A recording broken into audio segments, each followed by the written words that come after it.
നമസ്കാരം, ജന്മഭൂമിയിലേക്ക് സ്വാഗതം.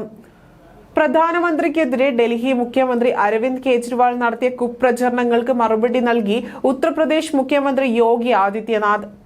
പ്രധാനമന്ത്രി നരേന്ദ്രമോദിക്ക് രാജ്യത്തൊട്ടാകെ ലഭിക്കുന്ന പിന്തുണ കണ്ട് പ്രതിപക്ഷ പാർട്ടികൾ ഭയന്നിരിക്കുകയാണ്. തിരഞ്ഞെടുപ്പിൽ പരാജയപ്പെടുമെന്ന് പ്രതിപക്ഷത്തിന് ഉറപ്പാണ്.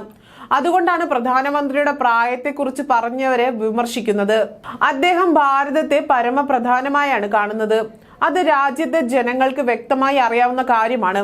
അദ്ദേഹത്തിന്റെ നേതൃത്വത്തിലുള്ള ഭരണത്തിന്റെ മൂന്നാം ഘട്ടത്തിൽ രാജ്യം പുതിയ ഉയരങ്ങൾ സ്വന്തമാക്കുമെന്ന് ഉറപ്പാണ്. 140 കോടി ഇന്ത്യക്കാരുടെ പ്രിയപ്പെട്ട നേതാവാണ് നരേന്ദ്രമോദി. അദ്ദേഹത്തിന്റെ കുടുംബാംഗങ്ങളാണെന്നതിൽ ഞങ്ങൾ അഭിമാനിക്കുന്നുവെന്നും യോഗി ആദിത്യനാഥ് പറഞ്ഞു.